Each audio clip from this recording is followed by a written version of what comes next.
In the area of manned spaceflight, the budget request for Apollo is being reduced by $42.1 million to $916.5 million.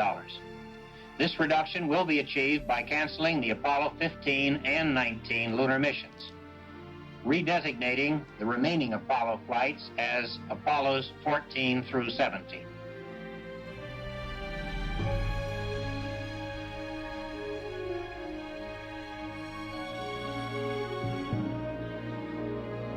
Everything is going smoothly here at the Kennedy Space Center for the launch of Apollo 17, man's last trip to the moon in the foreseeable future.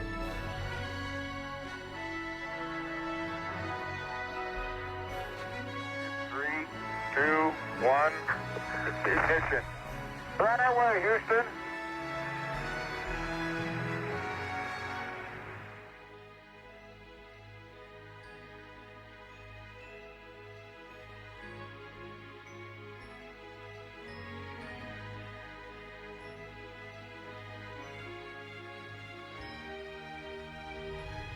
I believe that this nation should commit itself to achieving the goal before this decade is out of landing a man on the moon and returning him safely to the Earth. No single space project in this period will be more impressive to mankind or more important for the long-range exploration of space, and none will be so difficult or expensive to accomplish.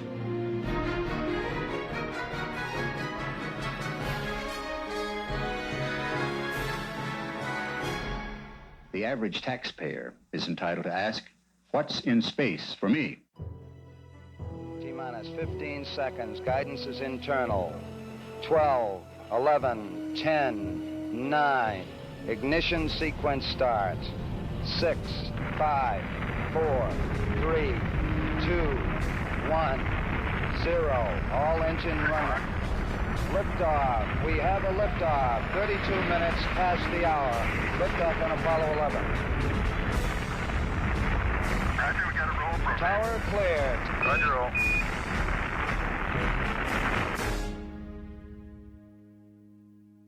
What does spaceflight do for people? It's a philosophical answer. It's exploration. It's the human spirit of going out there. The great thing we want to know is, where do we fit in? There's two questions that trouble us all at some point in our life. Where did we come from? And are we alone? Without the space program, our economy would be hurled 50 years back into the past. Think of it for a moment. GPS, weather satellites, telecommunications, the internet. By the exploration of the moon, or by landing on the moon and walking around, that led to a space program, which led to global positioning systems, which led to so-called space assets, which have affected everything. The reason to explore space is that it can boost our economy. Period. It boosts our economy because it changes the culture. People think differently. They think about the future. Think about inventing things. They think about making a better tomorrow rather than just surviving the day. You go over the hill, you don't know what you're going to find. And you're not going to go over the hill unless you're curious about it. It transforms the intellectual outlook of a nation when a nation embarks in something bold and audacious, such as going into deep space, as it did in the 1960s.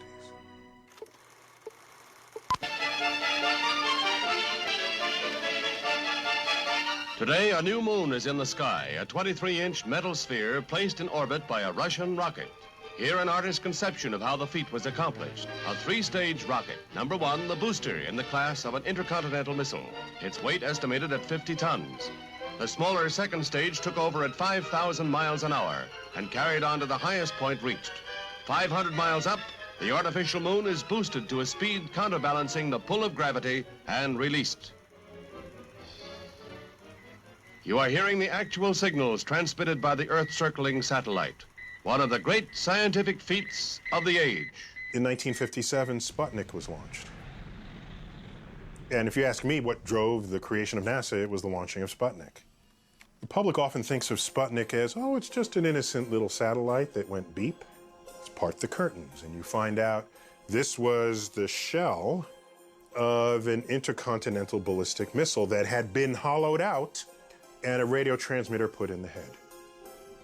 That's what was flying over our heads in America on October 4th, 1957. Spooked us to no end. No one said, oh, the frontier of exploration is breached. No, it was the Soviet Union has the new high ground. They are our sworn enemy. We can't look bad in front of them. We've got to do it too. We need an agency to take care of this. A year later, NASA was founded. This special report brought to you by NASA, the National Aeronautics and Space Administration.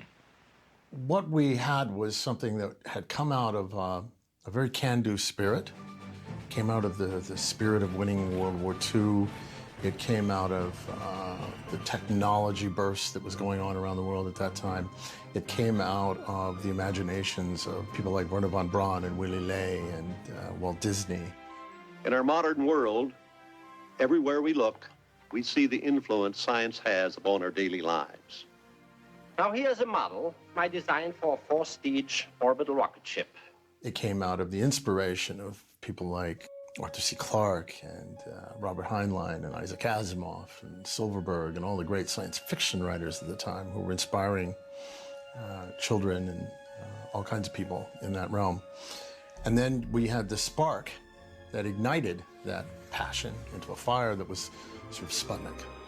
People said, what happens if there's a hydrogen bomb orbiting ahead? If the Russians have the high ground, then we could be outmaneuvered in the next war. The United States, too, promised to launch an Earth satellite. But in our satellite program, we Americans got badly bogged down. Why? What happened?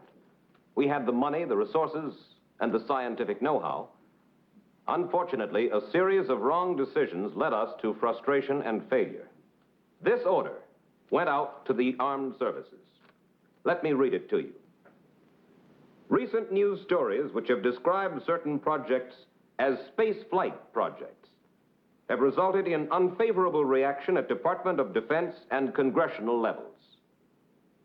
In any speeches or public releases planned by you or your staff, avoid the mention or the discussion of space, space technology, and space vehicles. And so, by the summer of 1957, space had become a forbidden word in Washington. In totally realistic terms, von Braun could have had us there in 1950. We need to understand, we would have launched a satellite in 1950. The reason we did not is because we didn't wish to. Panic set in. And after that, people said, okay, let's regroup, let's do something. It was your patriotic duty to become a physicist, a chemist, a mathematician. It was for America and for freedom that people said, yes, I want to become a cold warrior for freedom and for liberty. The history of human reaction to the threat of death knows no bounds. And knowing no bounds includes birthing an entire space program for the purpose of showing the world that we will not be bested by evil, godless communists. Such was the mood and the attitude in the 1950s. Man had his first... Oh, yeah! Betty, you feel like home to me. Like family.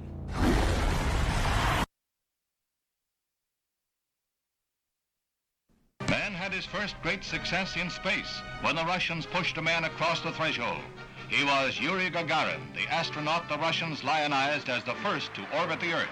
It was the propaganda coup when the Russians... bested by evil, godless communists.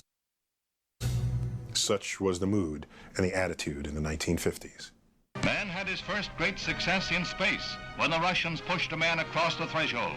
He was Yuri Gagarin, the astronaut the Russians lionized as the first to orbit the Earth. It was the propaganda coup of the year.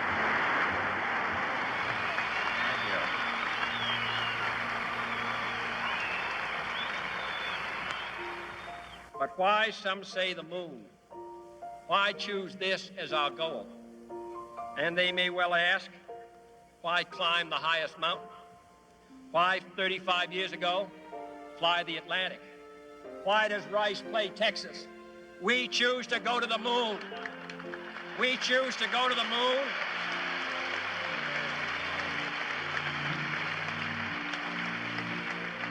We choose to go to the moon in this decade and do the other things, not because they are easy, but because they are hard. Because that goal will serve to organize and measure the best of our energies and skills. Because that challenge is one that we're willing to accept, one we are unwilling to postpone, and one we intend to win.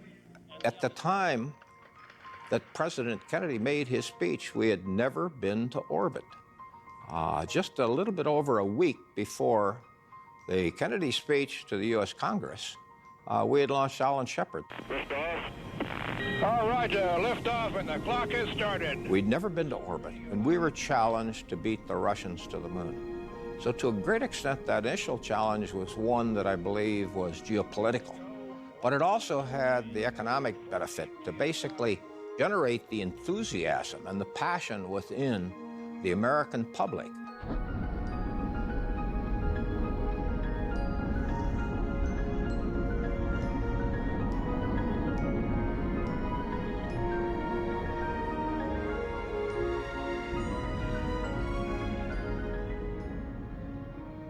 The spur to education, very, very important. I think that's almost as significant as our actual flights themselves, because it gave all the young people something to look forward to, an excitement, something that they could live up to. Every day, I meet people now in their 50s who said, look, when I was a little kid, you know, you inspired me to become an engineer or become a scientist or become a doctor. And that gives me sort of a sense of satisfaction that I was in a program that helped other people form good careers.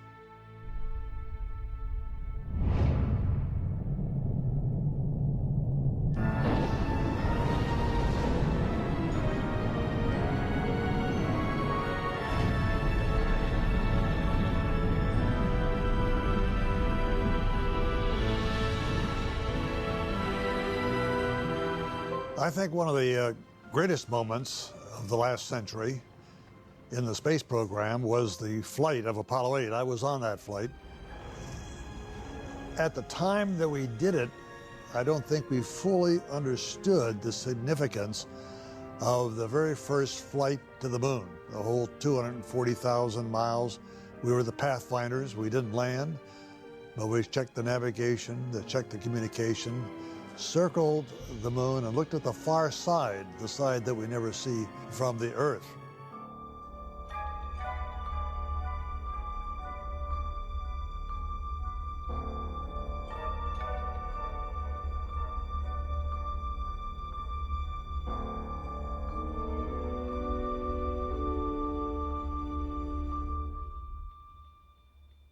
We brought back with us a photograph of the Earth from the moon.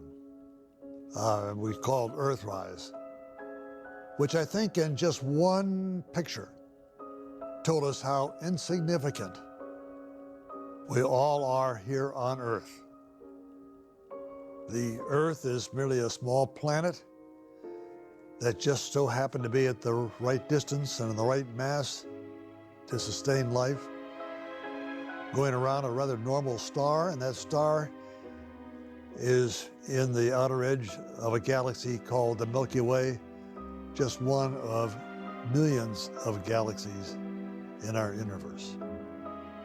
And maybe just for a small amount of time in December of 1968, everyone kind of felt a closeness that we had not felt before. For the first time in history today, man got a long-distance live view of the planet he lives on, transmitted and described by the first 3 human beings to travel to the moon. The Apollo 8 astronauts sent back those pictures this afternoon, and we'll have more, along with the full story, later in this broadcast. I think what happened was Kennedy wanting to demonstrate to the Soviets that we were the biggest, baddest kids on the block, that our technology will kick your technology's ass anytime. And it worked, and it was glorious. But it wasn't sustainable because it was a crisis project. If it was actually about exploration and about the scientific frontier being pushed outward, if it were actually about that, maybe we would have had a scientist on the first mission to the moon. But no, there was no scientist on Apollo 11, nor on Apollo 12, or Apollo 13, or Apollo 14, or Apollo 15, or Apollo 16. The first scientist was on Apollo 17, and Apollo 17 was the last mission to the moon. There was not a statement made that we're going to go to the moon and establish a human community. We're not going to go to, the moon and then on to Mars. We're not going to go do this and then that. It was simply, we're going to put a human being on the moon. And we achieved it. Do you wish that the first Apollo mission hadn't reached the moon, or that we hadn't gone on to Mars and then to the nearest star? That's like saying you wish that you still operated with scalpels and sewed your patients up with catgut, like your great-great-great-great-grandfather used to. Ever since the time of Sputnik and President Kennedy, I think our dedication to the space program has been higher than most countries. And I feel like probably over the past decade, it's waned significantly. I feel like we should be doing more in space because I think there's a lot of learning to be done as far as vaccines and a lot of things that can help the American people. Even though it's not a sexy program like it used to be with the moon landing, I think it's more important now than it has been in decades. I know that it's not really doing much anymore since the space shuttle program was closed down. So I don't know what they're up to.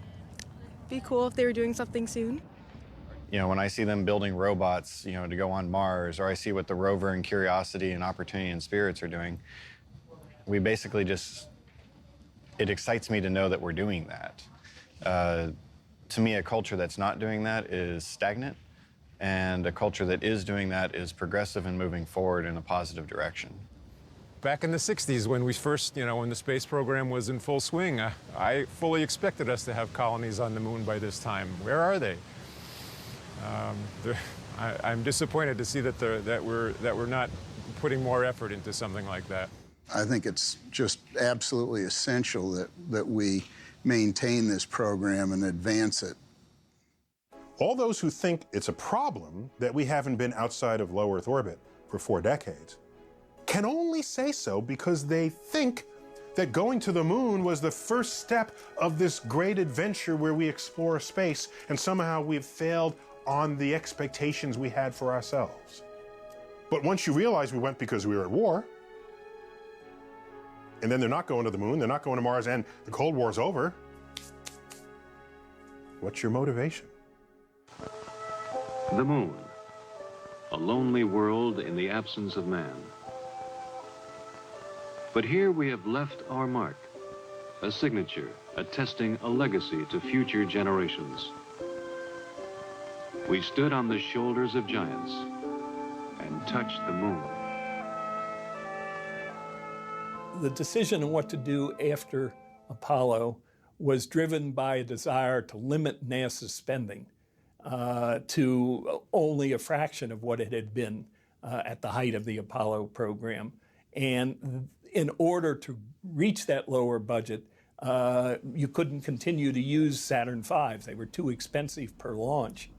So the program devolved back into a low Earth orbit program.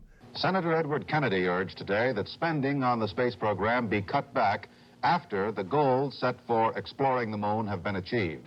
Senator Kennedy said a substantial portion of the space budget should be diverted to what he called pressing problems here at home. Going into outer space is very expensive. It costs $10,000 to put a pound of anything just into near-Earth orbit. That's your weight in gold. Now, to put you on the moon costs about $100,000 a pound. And to put you on Mars will cost over $1 million a pound. That is your weight in diamonds.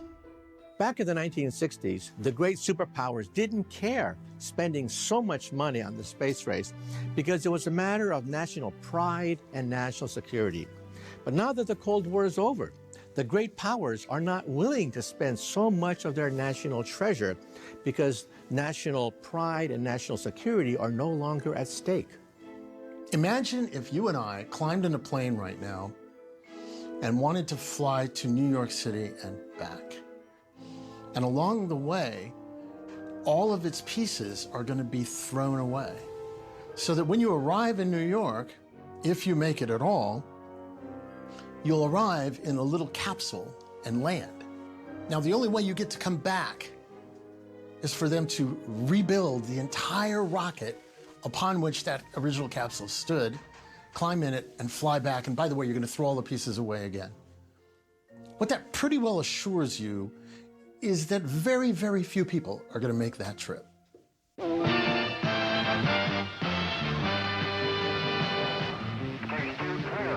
If all goes according to schedule, scenes like this, a reusable space shuttle making its final approach to land, will be a common sight beginning next fall. The space shuttle was promised to us in the 70s as a vehicle that would fly over 50 times a year. The shuttle was going to bring the cost of going into orbit down to $100 a pound. It looks like a jet plane, will lift off like a rocket, and will return like a glider. Commuting to space every 2 weeks is the plan. If you measure it by that metric, the program was a complete and utter failure.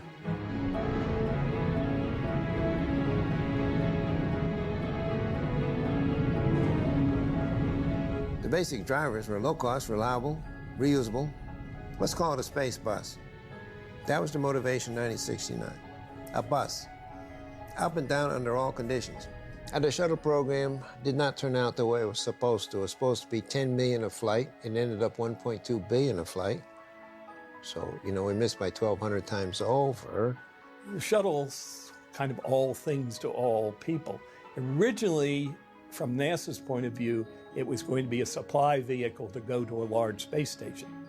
And NASA in 1969 proposed building a space station and having it supplied by the shuttle. The Nixon administration decided not to approve a station. And so the rationale for shuttle had to be kind of reinvented, and it became a launch vehicle for everything. That's the theory of Dr. John Logsdon, a George Washington University political science professor who has written extensively on the space program for the last dozen years. NASA got used to the luxury of the extra money, the public attention, the importance to the general public that came with Apollo, and the excitement and the challenge, and wanted to do it again. What do we need a space shuttle for, or a space station?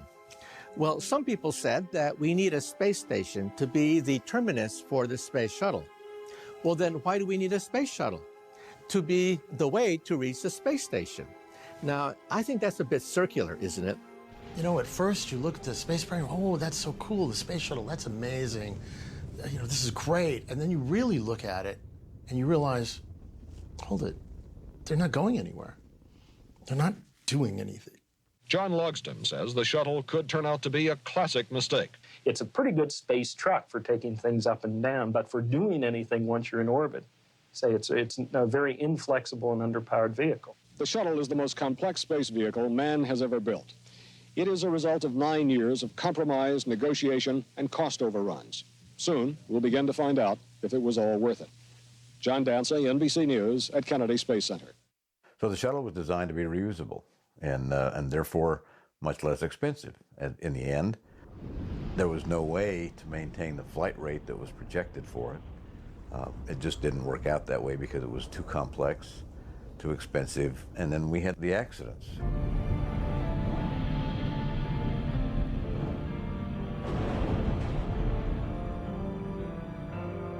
It is the worst disaster in the history of the American space program, and President Reagan has declared a week of mourning for the 7 astronauts, 5 men and 2 women, who lost their lives on their way into space this morning. Yeah, the Challenger really changed everything.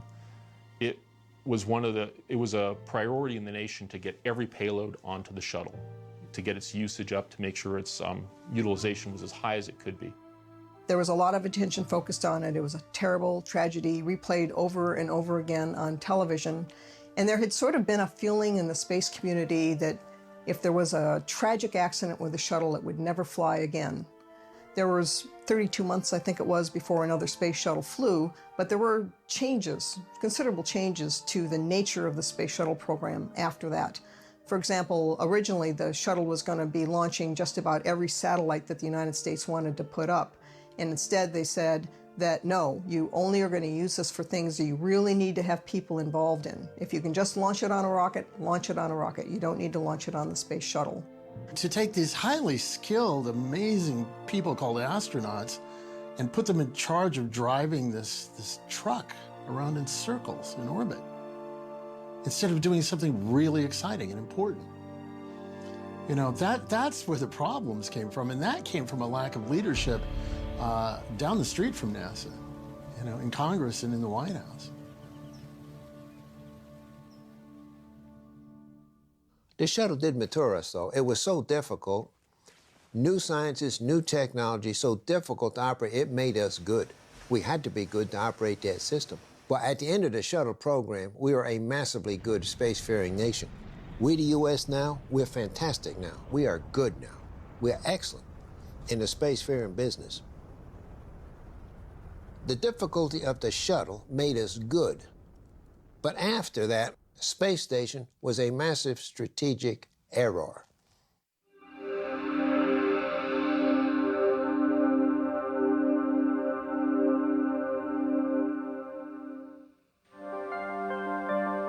Skylab was the first test of our ability to endure weightlessness, and astronauts found that they could effectively work, exercise, eat, and sleep in their temporary home.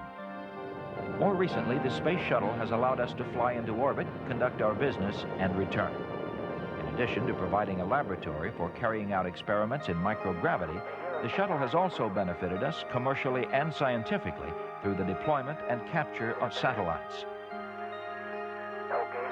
But the shuttle was designed with a larger goal in mind, to transport astronauts and materials to a proposed base, a permanent manned space station. Space station was NASA's primary objective after Apollo. It's what NASA hoped to get approved was a 12-person space station launched by Saturn V and supplied by the shuttle in the 69-70 period.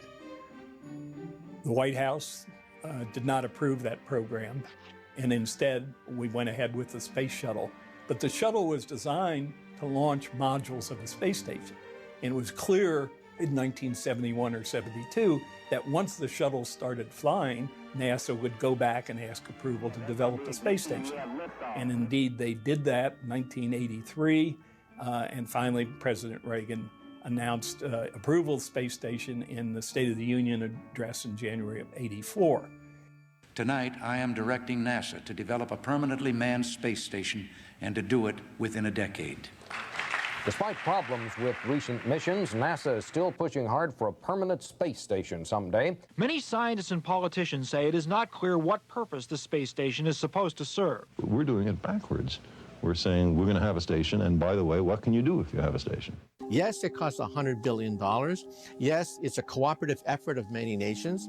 But a lot of the space station, I think, was wasteful because the science done on the space station was actually minimal. Skylab 73 was a massively successful space station. It already had 200 experiments built in.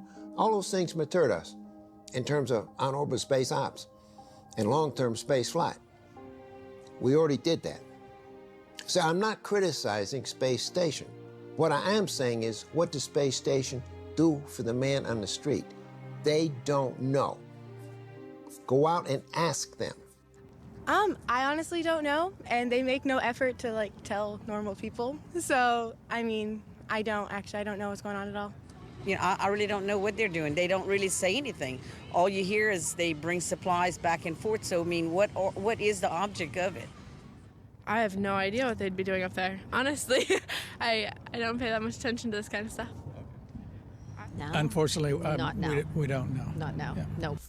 If you have a program which costs $150 billion, and you ask the person on the street, what are you getting for this, and they don't know, you've missed the vision, sir. We actually didn't finish building the space station until 2010. It was supposed to be done in 1994. Well, it did, in fact, basically suck the life out of the human spaceflight program for 25 years. And so it was very hard to get approval for new things going forward. Not that people didn't try. We must commit ourselves anew to a sustained program of manned exploration of the solar system, and yes, the permanent settlement of space. As George H.W. Bush came into the White House, he indicated he wanted to do something to revitalize the space program. And his advisors prepared for him an announcement called the Space Exploration Initiative. Back to the moon, on to Mars, it's time to stay. Great stuff, but NASA came back with a program to do it in 30 years that involved building floating spaceports and giant interplanetary spaceships and all kinds of things that were never going to happen. And of course, the architecture meant you'd have to have a launch system and you'd have to have all the other pieces of what it would take to do an entire mission to the surface of the moon and go on to Mars. Well, you total up all those assets necessary over a 20-year period, and the total was $500 billion. Well, that figure got leaked to the Hill, and the way the Hill looks at money is $500 billion with a B is in like today's money. And so it was dead on arrival. They never even bothered to look at it. Let me introduce to you our speaker for this afternoon, Robert Zubrin from Martin Marietta Astro. He's senior engineer there on the Moon and Mars Initiative missions work that Martin Marietta is doing. Robert, come talk to us. Mars Direct is a plan for sending humans to Mars with present-day technology. It's a plan that could be implemented within 8 years of program start. This was developed by myself and another engineer named David Baker while we were working at the Martin Marietta Astronautics Company circa 1990. What Baker and I did was design a plan that would allow us to do a human Mars mission in just 2 launches of a Saturn V heavy lift booster, okay, like the one we used during Apollo. And before you know it, you've created the beginning of the first human settlement on a new world. There's nothing in this that is beyond our technology. Around 1993, Mike Griffin was appointed Associate Administrator for Exploration, and he liked Mars Direct.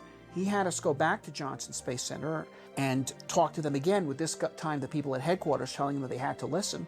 And they listened, and they came up with a variant of Mars Direct as their new Mars mission plan. And according to their analysis, it cut the cost of a human Mars exploration program by a factor of 8. Okay? Now, unfortunately, by then Clinton was in office and he wasn't interested, so he told them to just shut up. Okay? But the problem is that we've never had a situation where both NASA and the administration were on board at the same time, except during Apollo. My name is Michelle Stellhorn. I am a teacher in the Gifted Education Program of the Rockwood School District, and I teach a unit called Mission to Mars, and we cover the congressional space debate and the importance and future of space exploration. Do you want to be an astronaut? No, because I like Earth and I want to stay on it, but I think that space exploration is really cool. It's too expensive. We have national debt, we have the job deficit. Do you think that we should be spending more money and effort in space exploration? Well, I personally think we should, but I think that since there's so many people around the world who are struggling to just put food on the table, I don't see how we can. I mean, we could, but there's so many other problems that are major focuses that the government should be studying, that should be working on. We need to get our national debt paid off before we can go and play around in space. If given the opportunity, if somebody said, do you want to go to space, would you go? Me, I think that depends how much they pay me. Don't want to be an astronaut? What are they going to fly? There's nothing to fly. There is no Mars program. There is no astronaut program. There's casual talk about it. I know what a program is. I know when a man says you're going to the moon and you're coming home 8 years from now. I know what that means. The space shuttle pulls into port for the last time. Its voyage at an end.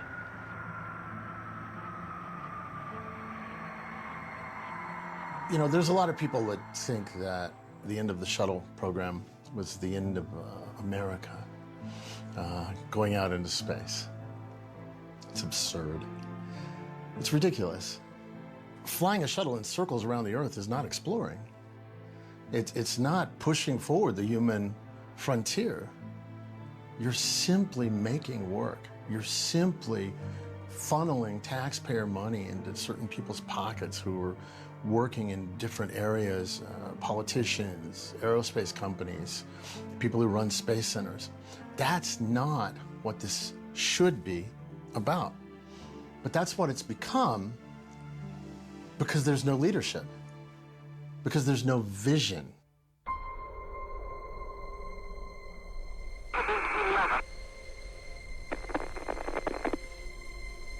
In Columbia, Houston, we see your tire pressure messages and we did not copy your last.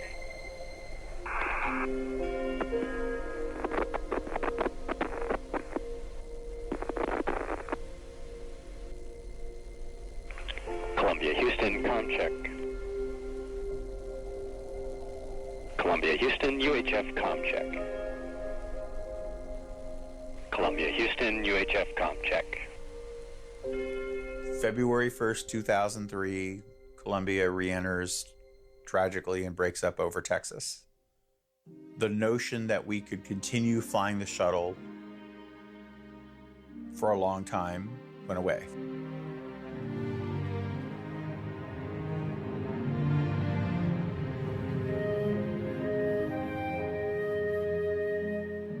The commission that investigated that accident said, if you're going to be risking human lives, you really need to explain what it is that you're trying to accomplish in human spaceflight. Consistent with safety concerns and the recommendations of the Columbia Accident Investigation Board. The shuttle's chief purpose over the next several years will be to help finish assembly of the International Space Station. In 2010, the space shuttle, after nearly 30 years of duty, will be retired from service. The first shuttle tragedy made everybody stop and think exactly what it was we were using the shuttle for, and did you really need to have humans aboard in a spacecraft in order to launch satellites? And the second tragedy, Columbia, really brought it down to a real focus on, well, why are you doing human spaceflight at all?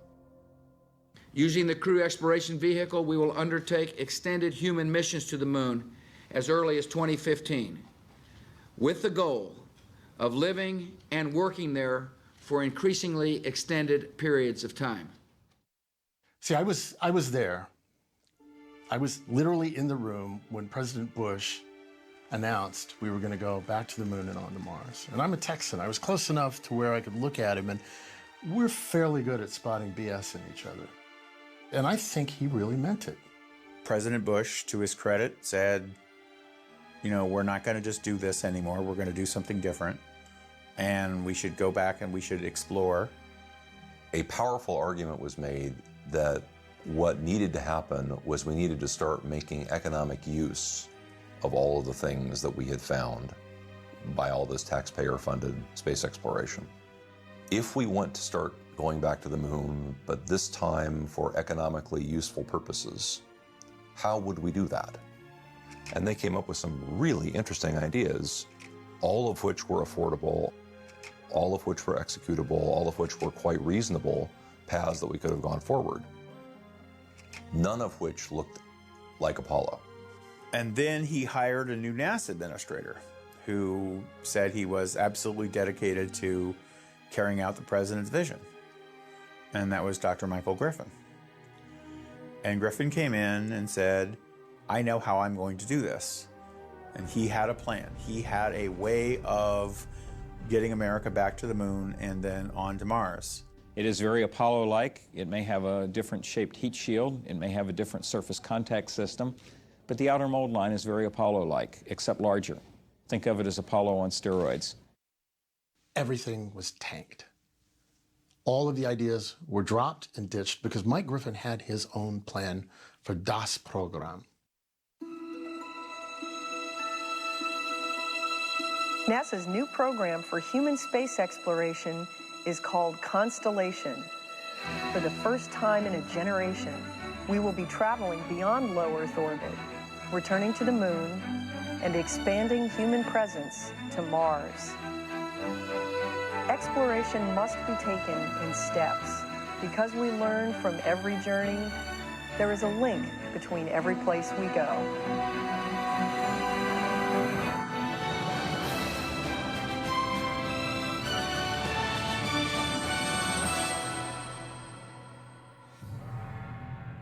Very quickly, the Bush administration started to cut back on some of NASA's hoped-for budget increases. That brought you to the Obama administration, in which they said, I understand that some believe that we should attempt a return to the surface of the moon first, as previously planned. But I just have to say, pretty bluntly here, we've been there before. Will American astronauts return to the moon in the foreseeable future? NBC News has learned that plans to travel there and beyond may in fact be scrubbed. The White House was willing to support the vision of returning to the moon by 2020 and going on to Mars verbally, but not when it came down to the nation's pocketbook. It had been known from the start that Constellation could not be executed on anything like NASA's current budget. The assumption was made that NASA would receive a very substantial budget increase in order to do something like Constellation. When President Obama came into office, he set up this committee to take a look at the Constellation program, and that committee determined that technically the Constellation program was doing quite well, but that there wasn't enough money. The budget for that program had been reduced substantially every single year since it started. And as a result, our look at the Constellation program that we were then pursuing was that it was not executable. The program was on a trajectory to fail. We did recommend that either NASA's budget be increased rather substantially, or that they should be given some other mission that they can do within their current budget. Everyone agrees that there's a $3 billion shortfall in what we need to accomplish our goals. Of what you have suggested as alternatives, other options, are any of those accomplishable without that shortfall?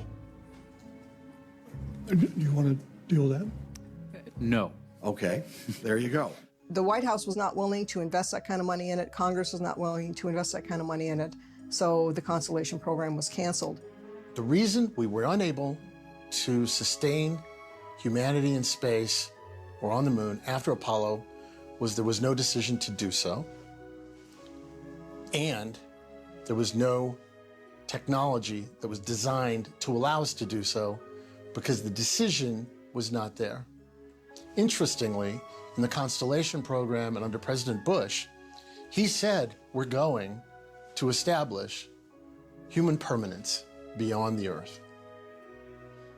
Unfortunately, the people in charge were unable to understand what that meant and instead redesigned a bigger, badder version of the Apollo program. It was doomed to failure from the beginning.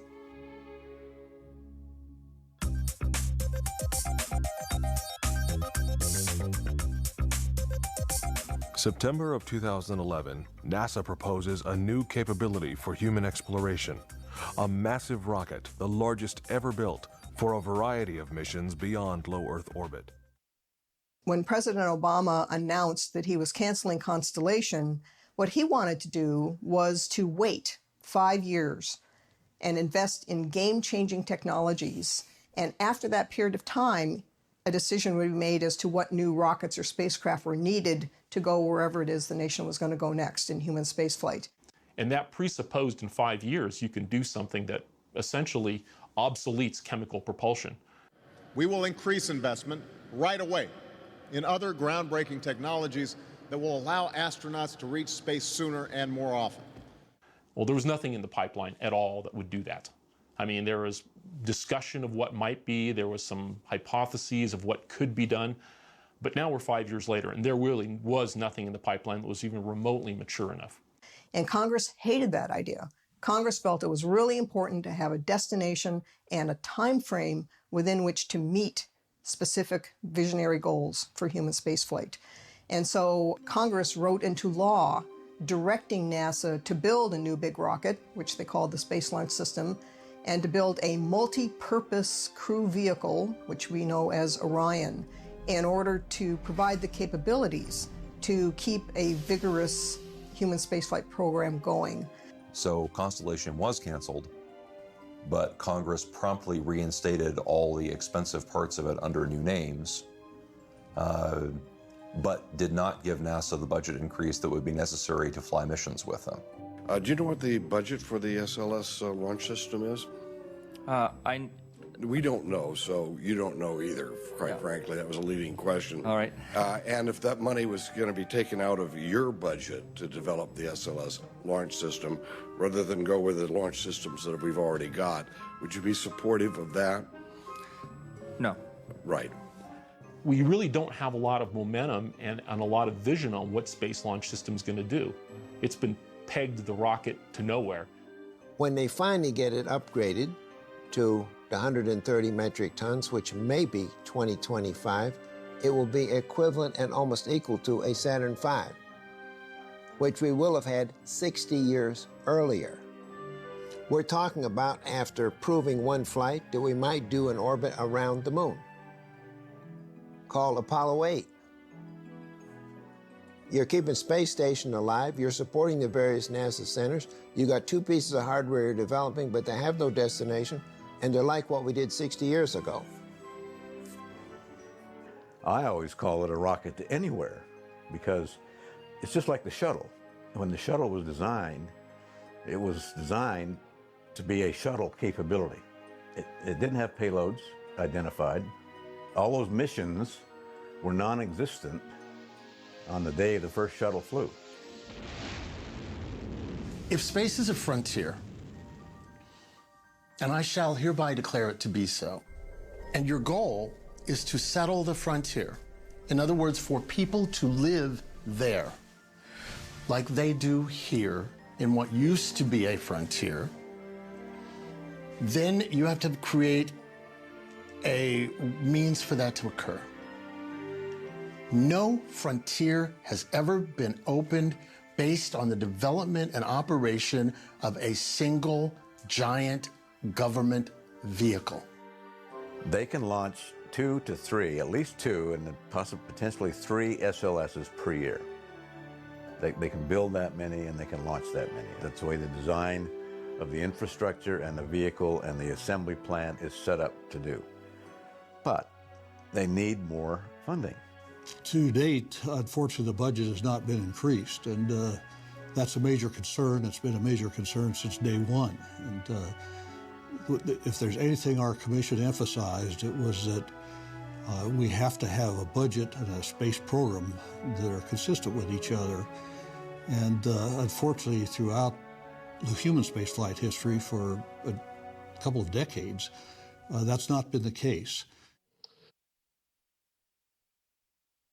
I wonder if I can talk to you alone for a moment, Mrs. Soprano. Look, you take the speakers, right? At the same time, you say to yourself, this is the last time I'm ever gonna steal something. It's that simple.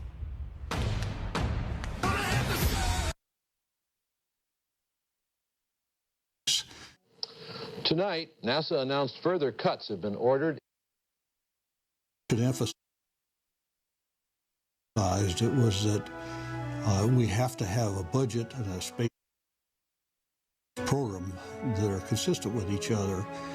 And unfortunately, throughout the human spaceflight history for a couple of decades, that's not been the case.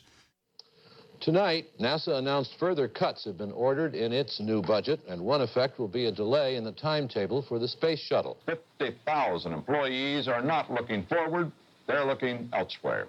If this country really needs another expensive piece of hardware in orbit, when here on the ground we can hardly get the mail delivered. Congress cut the shuttle's budget by $234 million. Already there have been some cutbacks, and there could be others. It is, without question, the biggest waste of money I've seen since I've been in the United States Senate. Today, President Clinton put in his latest bid. He outlined $13 billion in savings at 4 federal agencies, more than half the cuts at NASA. The bailout, the bank bailout, that sum of money is greater than the entire 50-year running budget of NASA. Wow. I think we have to be realistic when it comes to the budget. If we need additional funds for a heavy lift rocket, we're going to have to set priorities and have to shift funds from other parts of the program. I don't think that NASA or our space program is somehow going to defy budget gravity and be the only agency to get an increase when every other agency is either going to be flatlined or be subject to the budgetary constraints. So I think we're just going to have to be smarter. We're going to have to make sure we don't have cost overruns, and we're going to have to set priorities and use the money that we do have better, and then we can get the funds, say, for a heavy lift rocket. If we started today, how long do each of you estimate it would be before we could place a person on Mars? With the current budget? Yes. Give me a date with the current budget and a date with the Apollo era budget. With the current budget, bear with me, I would probably say never. Hey, China, can we borrow some money to finish our Mars trip? You know, with Constellation, Mike Griffin, and now people with the SLS just assume that if we develop the SLS, it will fly forever. We had the Saturn V. It worked. It was flying humans to the moon, and we canceled it.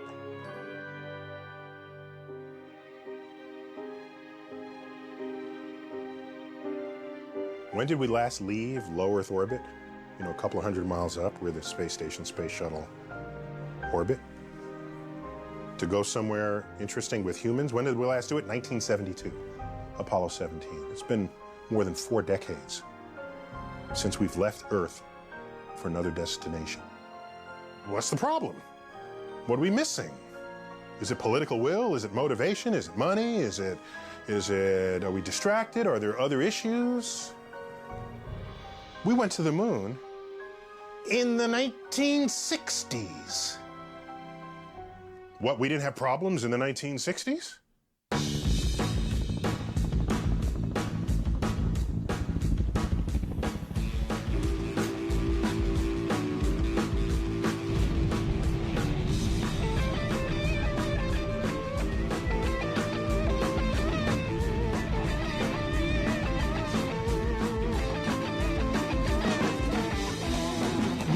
Hot war in Southeast Asia, a Cold War with the Soviet Union.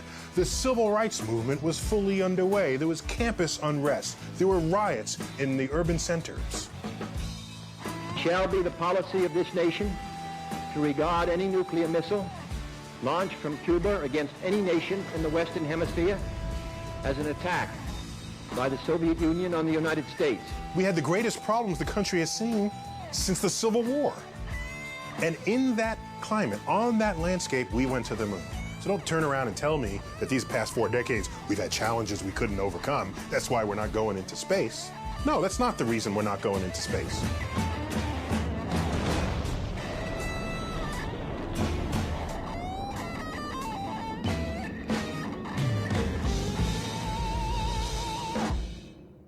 It is the most natural question in the world to say, you know, if you're a young person in this country, wait a second, we were on the moon?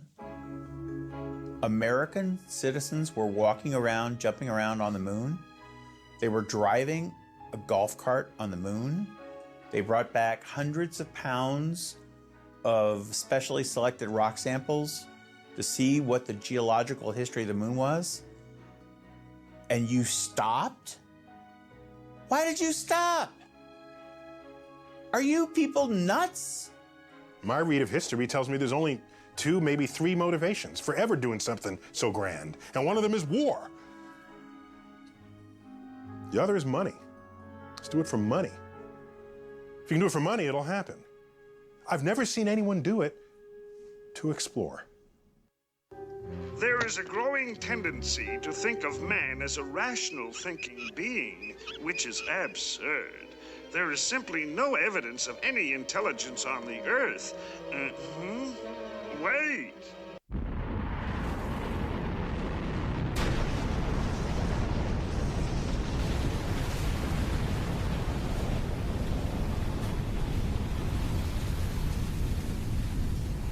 Why do we stop producing Saturn V rockets? It's one of the great mysteries to me.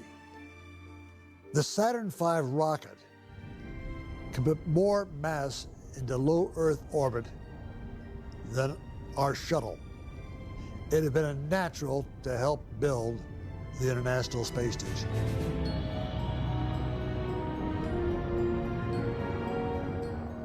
The Saturn V was a really unique rocket in the sense that it was really the first rocket designed for exploration. The Mercury projects launched on a Redstone, which was an intermediate range ballistic missile that was modified. Then the Gemini went up on a Titan, which was an ICBM. So the Saturn program was really the first rocket that was never designed to be launching missiles on other people. It was actually the first one that was designed to launch people to new destinations. So the Saturn V was a leap beyond anything that had been seen before. It had 5.5 million pound thrust engines on just the first stage. The second stage had 5.25 million pound thrust hydrogen engines on it, and it had a third stage with another 250 million pound thrust. It was a massive rocket. It was something that had never been done before, and it worked very well. And it was able to do things that nothing could have been able to do, and nothing can do today.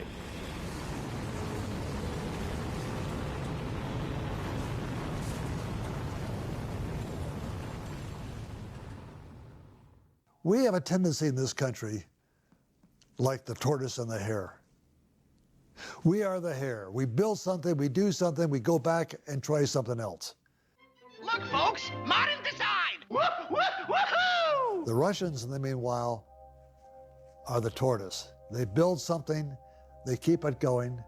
Do you know that the booster, the rocket that put Yuri Gagarin up in space in 1961, is basically the same vehicle that's putting our astronauts and their cosmonauts into the International Space Station today? The same vehicle. And yet, we don't keep ours. The Saturn V could have been improved. That would have been a good stepping stone towards going back to the moon. We could have improved the lunar module. We could have done lots of things to the Saturn V to upgrade it, and we'd have had it still a viable lunar program going. It's a tragedy, and I will mention that every time that someone tells me. It's a tragedy that we stopped building the Saturn V rocket.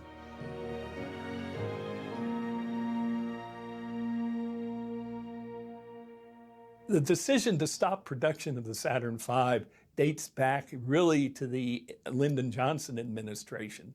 The space agency, facing severe budget restrictions, has decided to cut back Apollo moon landing missions to 2 flights a year. NASA stopped ordering long lead time items for the Saturn V in 1968 and announced suspension of its production. There were 15 built, and then there weren't going to be any more.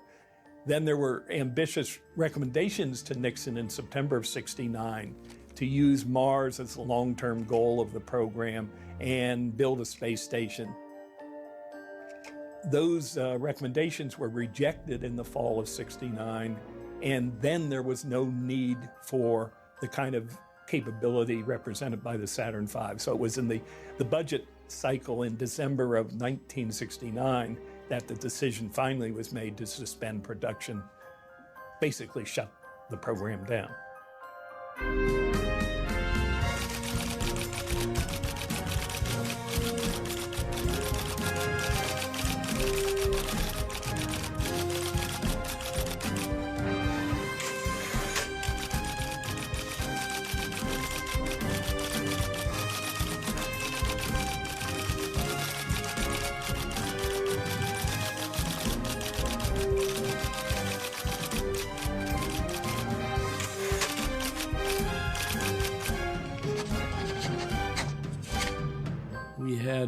president who was not particularly interested in the space program.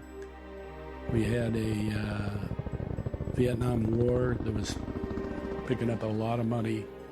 And so as soon as the NASA budget for Apollo began to drop off a little, the White House looked at it like a great place to get money.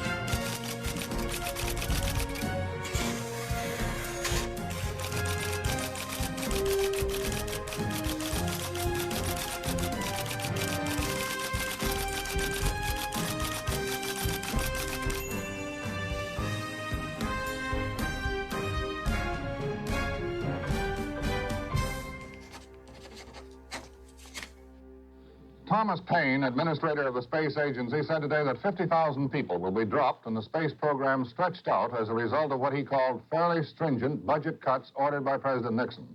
Most of those who will lose their jobs work for private contractors, the rest for the Space Agency. Among other things, Paine said production of the Saturn V rocket will be ended. The last one will be used to launch an experimental space station. The rocket was designed at the Marshall Space Flight Center in Huntsville, Alabama. Now, take space. There's the whole space thing. I personally think we've gone, as far as the moon thing, we've probably older than that. I think we did start with probably about 5 Apollos, more. We can do something else in space. You've got to get a way to get off those damn moon shots. If you were raising that point, there can't be any after July.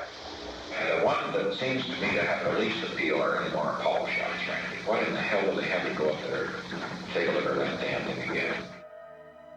The idea of going to Mars was not selling. Putting a base on the moon was not selling. We weren't going to get the big space station. We knew we weren't going to get the nuclear rocket.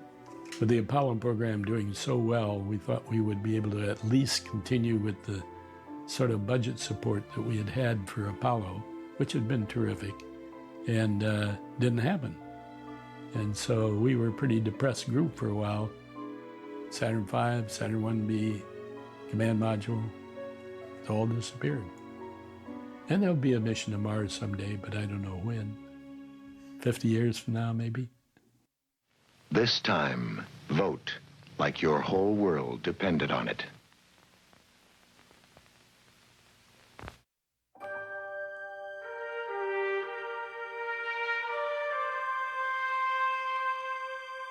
When I look at the present direction of our space program today, I feel disappointed.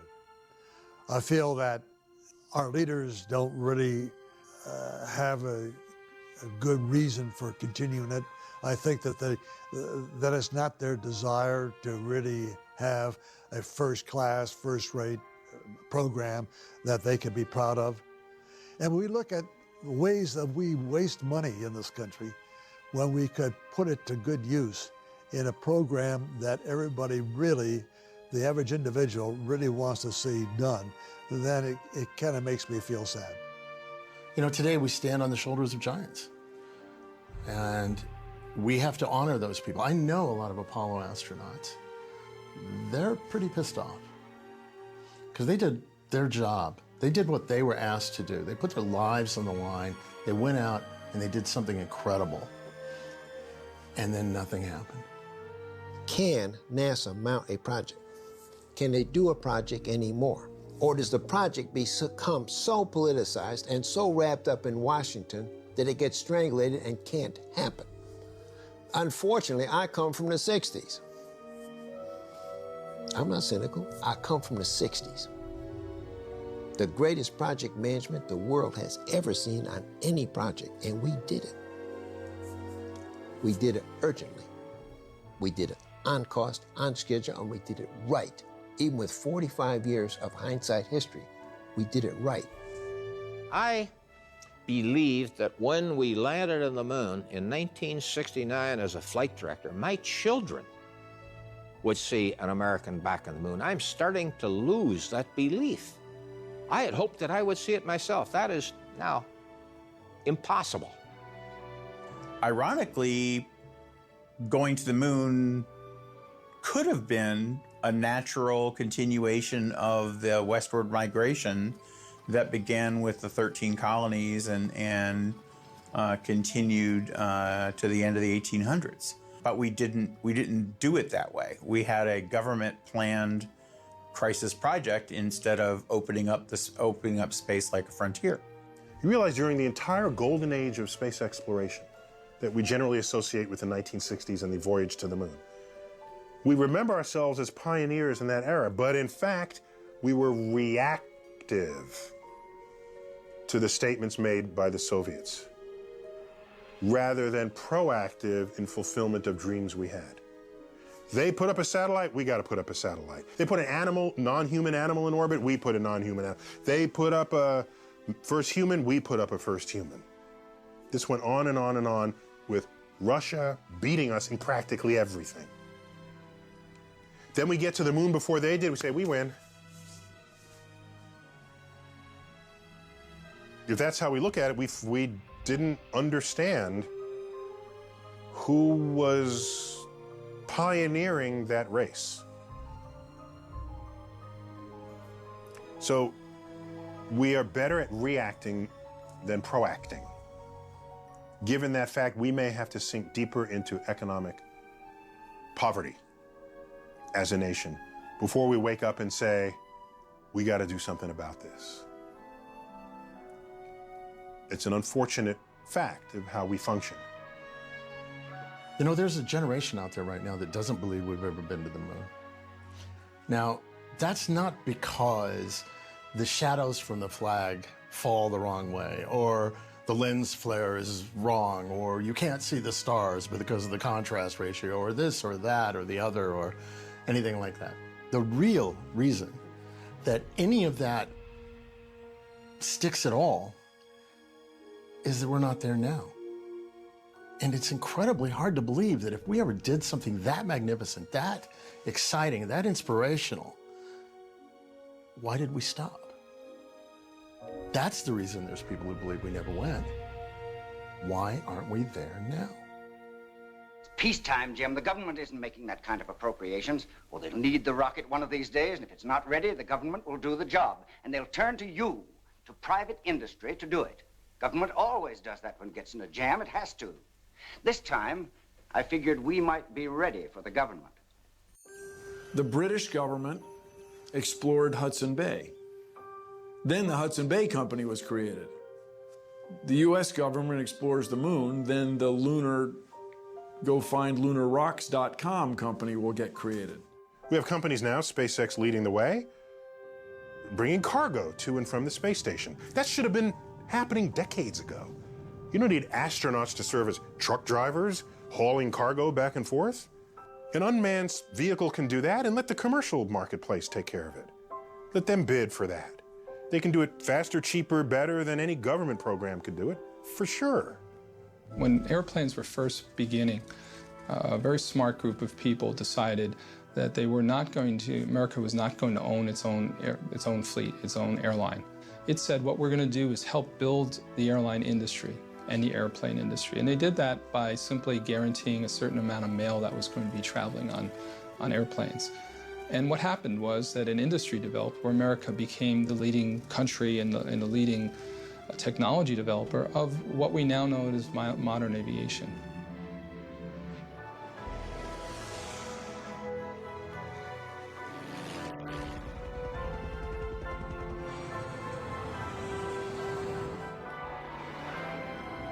People should be able to come up with creative, beneficial things that they can figure out how to afford to do. And if there's science involved that can benefit the country, then the federal government can get involved. If there's technology that needs to be developed that can help people, the government can get involved there. We can have partnerships and we can move out. You know, we can have the 21st century equivalent of the Transcontinental Railroad, which, by the way, was built by private companies without a government Department of Railroads telling them how to do it. We did it with land grants. Well, we could do the same thing in space. We can do the same sort of innovative partnerships in space. We just have to get away from this sort of bureaucratic mindset that it needs to be a government program to do it for us. The vast amount of brains, talents, special skills, and research facilities necessary for this project are not in the government. Nor can they be mobilized by the government in peacetime without fatal delay. Only American industry can do this job. The way frontiers have been opened and the way that they should be opened is by an interaction of the private and the public sector, working for the good of all, so that the government is providing a Lewis and Clark function, a Magellan function, a Drake function. And then those explorers are returning and telling us about what's over the hill, what's across that ocean. And then the private sector moves into that realm and begins to turn what it is that's been found into new lands, new wealth. And that's how you open a frontier. You don't open a frontier by sending a few highly paid government employees out there in a large and expensive government vehicle and throwing most of it away on the way there and back. Well, I know one thing. If they do build a space station in my lifetime or send a ship to the moon, I'm going to be ready to go. What courses are you taking next year? Oh, my schedule's already made out. In the 9th grade, you have to take mathematics and English and history. No science? Well, I had my choice of taking general science this year or next, but I put it off a year. Then you put your trip off a year. Science is the engine of prosperity. All the wealth we see around us comes from science. But science is made by scientists, mainly young people. Young people have to be inspired. They have to look into the sky and say, wow, I want to be part of this great endeavor to explore the universe. The real spin-off that matters out of the Apollo program was a generation that saw that. And in their mind, they mixed, here's the Apollo program and people really doing something cool out there in space. And here's Captain Kirk and these kinds of shows and movies, 2001 Space Odyssey. And if you put this all together in the mind of a child or a teenager, what begins to happen is a synthesis that says, I want to do that. Somebody's done it. I can do it. I'm going to figure out how to do it. The biggest spin-off of the Apollo program was a generation who stayed in school, who studied, and now they want to do that. They want to give back to civilization in the way that they were inspired to do as children. My son looked up at me one night and asked me, sorry, it still breaks me up, Daddy, is it really true that they used to fly to the moon when you were a boy? I was really disappointed that we had not sent anyone to Mars, that we had not progressed beyond Apollo. And I kept waiting for when we would, and it just didn't happen year after year. I submit that if we engage in another bold vision like we did in the 60s, this time not motivated by war, but by an understanding of the impact of that adventure on our culture. Our culture. What people wanted to be when they grew up. I am a child of Apollo. The greatest influences I had growing up were NASA and Star Trek.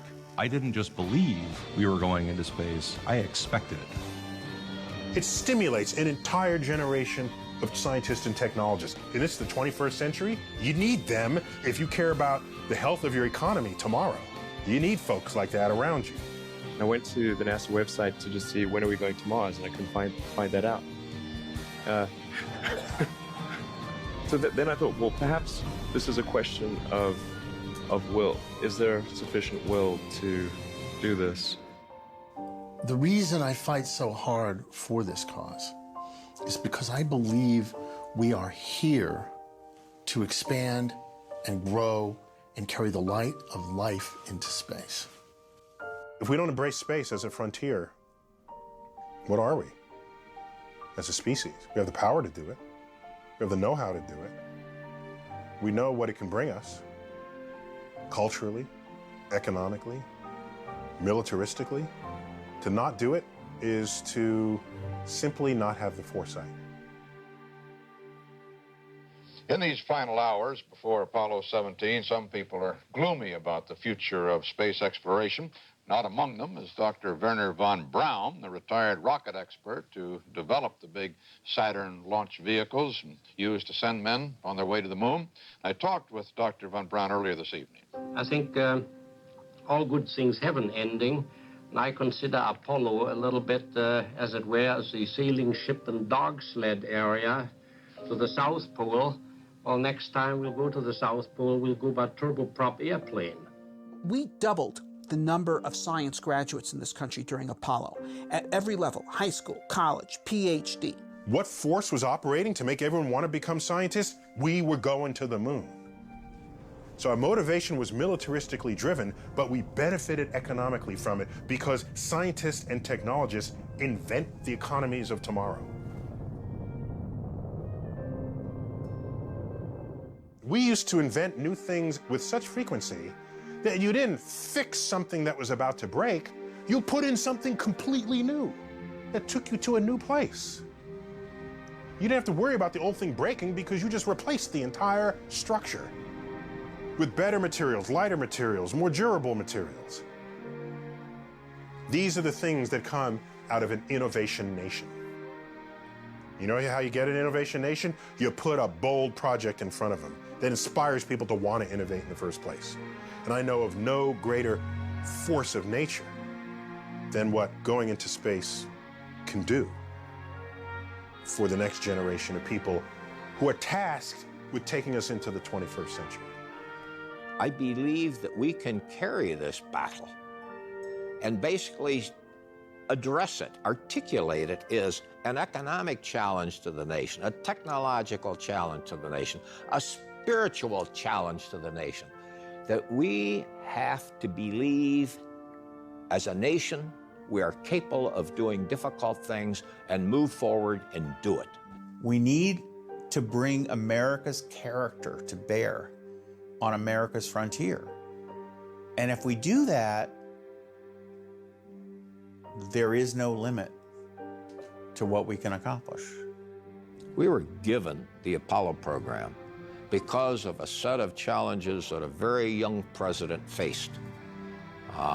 We were fortunate at that time we had the articulators. We had the von Brauns and the Lows and the Gilruths who were capable of going out and basically talking to this president and talking to the U.S. Congress and selling this program. We need the people who have that fluency, that belief, and are willing to expend themselves in that cause. During the Apollo era, you didn't need government programs trying to convince people that doing science and engineering was good for the country. It was self-evident. Maybe we need a department of future thinkers who aren't thinking, will I get reelected this November? Who aren't thinking, can we afford this now? I have these other problems I have to solve. No, we need like a new presidential cabinet position, the futurist. They can help set priorities for how we invest versus the return on that investment later on. That's what we need. We don't have that. And I've been trying, but I've been failing. So I gave up. Just going back to my lab. I'm tired of screaming into people's ears. What we got paid back for were millions of scientists, engineers, doctors, medical researchers, inventors, okay? Who are the people who created the economic boom of the 1990s, these 40-year-old techno-billionaires who built Silicon Valley? These are the 12-year-olds of the 1960s. Apollo worked because John F. Kennedy said in 1961, we are going to be on the moon by the end of the decade. And while administrations changed in early 1969, we were practically to the moon, and they weren't about to cancel that at that point. If instead Kennedy had said, I think it'd be a good idea to go to the moon and we should do it by the year 2000, we never would have made it to the moon. It's not about the rocket equation. It's not about physics. We solve those issues every single day. We have built a cage around our ideas. We have built a cage around our future that says you cannot. We are telling the generation that exists today that they're going to have less, that they should give up their dreams, that their job is to save a planet that we've screwed up. What really matters is that someday there's a kid living on the moon, there's a kid living in free space, there's a kid living on Mars who looks back at the Earth and says, that's where we came from, turns their head, looks the other way and says, that's where we're going. It will be a human endeavor. It will bring out the best in humankind. Space exploration has changed your life, and it's made your life better. The food you eat, your communication systems, your transportation systems are all made better by space. But deeper and bigger and more importantly, your view of your relationship to the cosmos, your place in space, is fundamentally influenced by people who have insisted that we explore space, that we go over the horizon, that we look beyond what we can see. And that is all to the good, and it is in everyone's best interest to support it. We cannot allow ourselves to settle for the condition and the state that we are in today. We have to become the foot soldiers in the fight for space, and it has to apply to every person who lives, works, and dreams of space, and it's time to do it now.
I wonder if I can talk to you alone for a moment, Mrs. Soprano.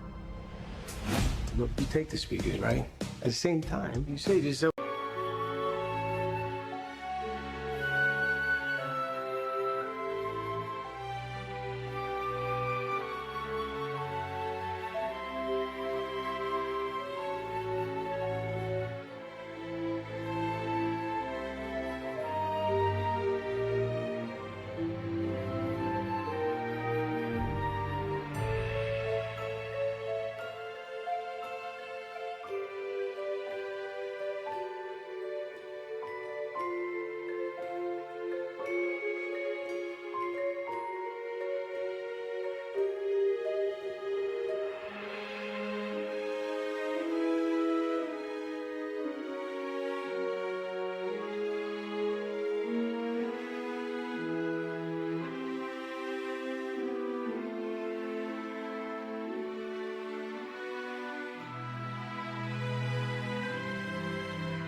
I got fired.